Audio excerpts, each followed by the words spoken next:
Welcome, friend. I'm James, your host, and today, we're diving into another captivating episode. Grab a drink, get comfortable, and get ready for a powerful story that's sure to resonate. If something hits home, share your thoughts in the comments. Let's dive in. My 19M friend's toxic ex, 20F, won't let go, even after all these years, the messiest LA cheating saga you'll ever hear. Preface, let's set the stage here. My friend, 19M, is on his way up in the LA music scene. He's a rapper and songwriter in the making, and you could say he's the kind of artist people can't help but notice. He's been pouring every ounce of his energy into crafting a killer playlist, getting ready for a high-profile studio session set up by a mutual friend. For a guy who's barely out of his teens, he's got serious talent and some real industry buzz around him. But behind all the newfound attention is a story that's been quietly simmering for years, a twisted saga of betrayal, lies, and an ex who just can't seem to let go, no matter how many times he slams the door on that chapter. So here I am, sharing this wild ride for some well-deserved karma, because trust me, this is one for the ages. Flashback to 5 years ago, back when my friend and his then-girlfriend were both just 15. It was one of those teenage romances that felt larger than life, where every moment was infused with that fresh excitement of first love. They were the kind of couple who seemed glued at the hip, posting cute selfies at Santa Monica Pier, sharing ice cream, and leaving long, sappy comments on each other's photos. It was their version of a Hollywood movie romance, full of long walks on the beach and endless whispered promises about the future. They would stay up late talking on the phone about their dreams, making plans for road trips they'd take when they got their licenses, and even fantasizing about what it would be like to go to the same college. Everything felt infinite and pure. But just as quickly as it began, the magic started to fade. It was like a light switch flipped inside her, and she went from being the sweet, devoted girlfriend to acting like he was a stranger. The warm texts turned into one-word replies, and the deep conversations became mere small talk. She would suddenly go silent for hours, and when she did finally respond, her messages would be laced with suspicion, peppered with questions like, "Where were you?" or "Who were you with?"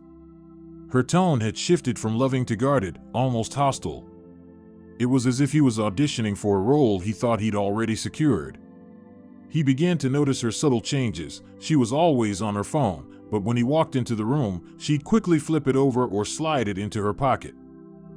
It became a daily struggle to feel close to her. Whenever he tried to make things right, planning surprise dates or picking up little gifts she mentioned she liked, she seemed more annoyed than touched. The tension between them was a suffocating presence, like a third person in the relationship, one that neither of them acknowledged but both knew was there. He found himself walking on eggshells, trying to appease her while not knowing what he'd done to set her off. It felt like she was testing his devotion, all while the real reason for her behavior was something he never saw coming. It was a slow unraveling, one that left him feeling powerless and confused as to how everything had changed so suddenly. Then came the night that shattered everything, one that he can still remember in vivid detail. They were out at this trendy restaurant downtown, a place that seemed to have popped up out of nowhere but quickly became a favorite for the hip crowd. It was one of those spots where the ambience is laid back, but you know you're paying for the vibes as much as the food. The dim lighting, the soft background music, and the buzz of conversation all made it feel like the kind of night that could spark a turning point. He'd been looking forward to it, hoping that maybe this dinner would be a chance to rekindle what was clearly falling apart. He even dressed up, choosing the shirt she once said she loved on him. He thought maybe if he just showed her how much he cared, things would get back to normal. But as the evening wore on, her coldness persisted. Halfway through their meal, she excused herself to use the restroom, leaving her phone on the table. As fate would have it, just as she walked away, her phone buzzed, the screen lighting up with a message preview. He wasn't even trying to snoop, but it was impossible to miss. The text wasn't some innocent notification or a harmless chat with a friend. It read, "You like what you see," and was accompanied by a photo that made his pulse quicken. Out of morbid curiosity, he opened the thread, and there it was, a full-blown sexting conversation, complete with explicit photos and dirty messages that made his stomach turn. She was living a double life, and he was nothing more than a cover for her lies. His hands shook as he scrolled through the texts. It wasn't just one guy, it was multiple conversations, stretching back weeks, possibly even months. His mind raced, trying to make sense of the betrayal, to figure out if there were signs he had missed, or if this was something that had been going on right under his nose. The rest of the night was a blur of accusations and tears, and what was supposed to be a romantic evening ended in shattered illusions and a very public breakup. By the time she returned to the table, his anger and hurt were bubbling just beneath the surface, barely contained. He held up the phone and asked, "What is this?" Her expression barely changed. There was no shock, no guilt, just a practiced indifference. She quickly launched into a bizarre explanation about how her sister's phone was connected to hers, as if that somehow made any sense at all. He cut her off, not even wanting to hear another word, and said, "We're done." She didn't take it quietly. The look of feigned innocence melted into fury as she erupted, calling him every name in the book and then some. She even threw her drink at him, the ice cubes bouncing off his lap as the liquid soaked into his clothes. Before he could even get out of his seat, she slapped him across the face, hard enough to leave a red mark. It was a chaotic scene, with half the restaurant staring in a mixture of curiosity and horror. It took a good Samaritan to step in and pull her back while my friend made a hasty exit. But even as he walked away, he could hear her shouting after him, her voice rising in pitch, spewing words that seemed designed to hurt. It was like watching someone lose control completely, and he knew at that moment that the person he thought he loved was long gone. The aftermath was brutal. It wasn't just the end of a relationship, it was like someone had detonated a bomb in his life. For weeks, he felt like he was wandering through a fog. He would wake up, go through the motions of school and football practice, but his mind was always somewhere else, replaying that night at the restaurant over and over, trying to pinpoint the moment it all went wrong. The days seemed to blend together as he threw himself into football, desperate for a distraction that might help him forget. The sport became an outlet for his anger and confusion, each practice a chance to push himself harder, as if he could outrun the pain that was chasing him.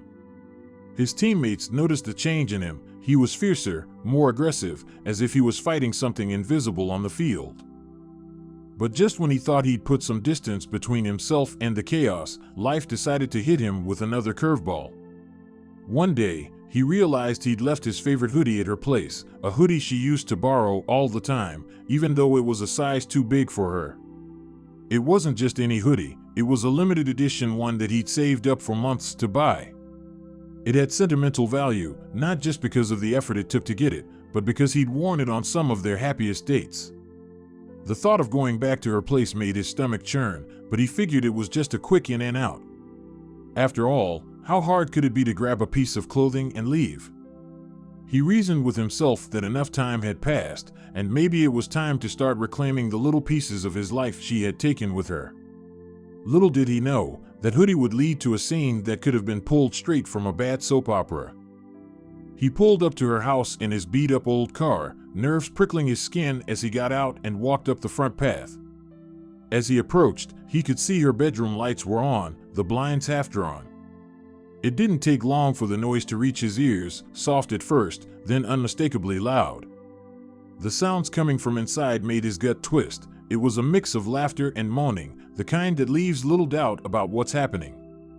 His feet felt like lead as he made his way to the front door, pushing it open to find the source of the commotion. There, in the dim light of her room, was his ex tangled in bed with some random guy.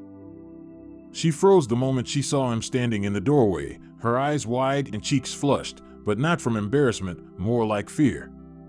There was a moment where time seemed to stand still, the room filled with a heavy silence as their eyes locked. The guy in bed with her quickly scrambled to cover himself, while she clutched at the bedsheets as if they were her last line of defense.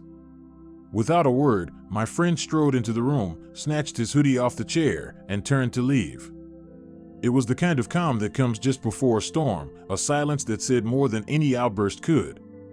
She scrambled after him, clutching a bedsheet around herself, shouting, "Wait! We need to talk about this." There was a desperation in her voice, a pleading that seemed to suggest she thought she could somehow explain away what was happening, or maybe she believed that with enough words, she could undo the reality he'd just walked in on. But there was nothing left to say.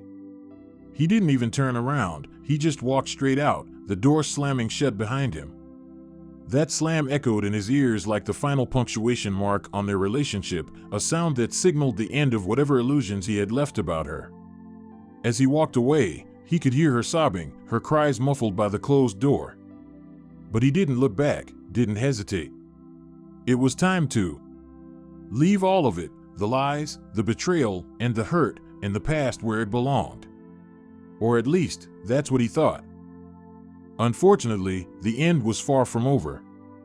No sooner had he left than the rumors started swirling. Like wildfire, they spread through the school hallways, the whispers and accusations growing louder with each passing day.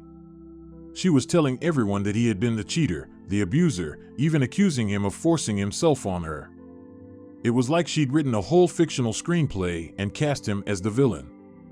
She tapped into the sympathy of her friends, playing the victim role with such conviction that some people actually believed her.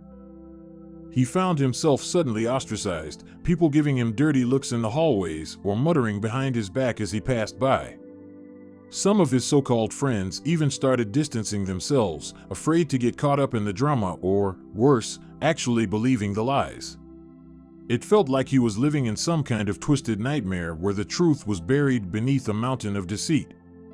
It got so out of hand that the cops actually showed up at his door one afternoon, saying they had to follow up on an anonymous tip about abuse.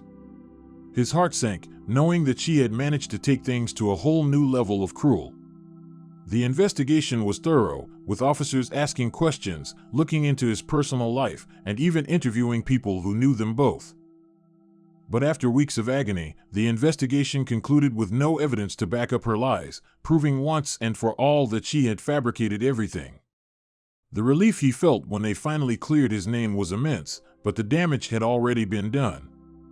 The rumors had taken on a life of their own, and even though he was officially in the clear, there were still whispers, still people who looked at him with suspicion. It left scars that didn't fade, and for years, he couldn't bring himself to date anyone or even think about love. He withdrew, keeping his circle small, trusting only a handful of people. The experience had left him changed, harder, less trusting, and more guarded. He kept to himself, focusing on his sports and eventually, on the music that would become his escape. At first, songwriting was just a hobby, a way to get his feelings out when he couldn't express them any other way. But as time went on, it became something more. The lyrics he wrote seemed to peel away another layer of hurt, and every beat felt like a step towards reclaiming a part of himself. He poured his pain into his music, turning it into something tangible that he could control, something that didn't hurt him the way people did. Fast forward to the present, and things were finally starting to look up. He had thrown himself into songwriting with a new intensity, using his music as a way to process the anger and betrayal. Each song was a chapter in his story, filled with raw emotion and the lessons he had learned. When he entered a local songwriting contest, he didn't really expect much. There were hundreds of contestants, and the competition was stiff. But to everyone's surprise, he placed fourth. It was a huge deal, not just because of the recognition, but because it felt like validation for all the hard work he had put in. Suddenly, he was getting calls from producers, invitations to record at various studios, and even some buzz in local music blogs. It was like all the pain and struggle had finally turned into something positive. He felt a sense of purpose, a reason to move forward.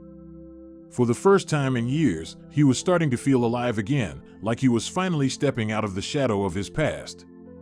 But, as if on cue, just when things were starting to go right, she came crawling back into the picture. Since my friend had blocked her on every platform known to man, she resorted to reaching out to me. One random afternoon, my phone buzzed, and there it was, a message from the one person I'd hoped to never hear from again. Her, "Hey, Lucas Hip Hop, how have you been?" How's? Me, F off. Her, "Okay, Dickhead, here's the deal. I don't give a F about you. I want. Tell him to unblock me. Me, why would I ever do that? Why ask me of all people? You're dumb as F. Her, 'cause you know I'm right for. And 'cause no one else will. Me, 1, no, you aren't, and 2, you think there's a reason no one is giving you his number or telling him to unblock you. You're cute but crazy as F. You better stay away from, or you'll regret it. I didn't waste any more time, I blocked her immediately. But apparently, a blocked message doesn't send the same message as slamming a door in someone's face. She kept trying to get in touch, reaching out to mutual friends, showing up at local events where she thought he might be, and even creating fake social media accounts to slide into his DMs. It was like she couldn't comprehend the word no, as if she believed this was some twisted love story where persistence would win him back. But in reality, all it did was make her look desperate and unhinged. Finally, my friend had enough. After hearing from another mutual friend that she'd been asking about him, he decided to put an end to it once and for all. He called her, not to talk things out, but to give her the final closure she clearly wasn't getting. When she answered, there was a moment of silence, and then her voice came through, tentative, almost hopeful. But before she could even say more than a few words, he cut her off. You've proven that you're untrustworthy, manipulative, and abusive, he said, his voice steady and cold. I'm done with you. I've moved on, and I suggest you do the same. I wish you the best in life, but we are over, and that's not changing. She tried to argue, her voice rising as she spat out excuses and justifications, trying to turn the conversation back in her favor. But he didn't give her the satisfaction of a response. He hung up, blocked her number, and for good measure, deleted any remaining photos or messages he still had. This time, he was going to leave nothing behind. In true LA fashion, though, she wasn't done. She's been pulling out all the stops, trying to show up at his gigs, sending him handwritten letters, and even leaving little gifts on his car. It's like she's living in some kind of delusion where persistence will somehow win him back, and each attempt only fuels her obsession. But here's the thing about LA, it's a city where everyone's chasing something, whether it's fame, love, or redemption. And some people just don't know when to let go.